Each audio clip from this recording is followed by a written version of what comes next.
ポン酢好きですか？これポン酢なんで、かきだけは生食じゃないんでよく焼いてください。できたらポン酢でお召し上がりください。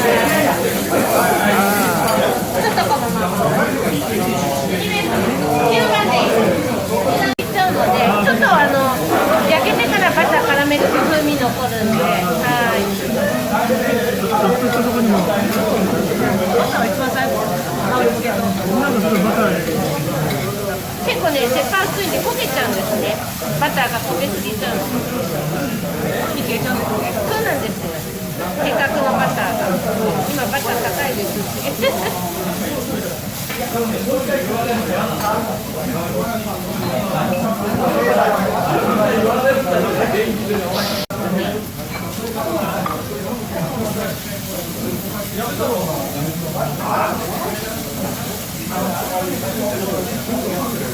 それで返してもらって、もうちょっとかな。もうちょっとですね、はい、火がです。はい。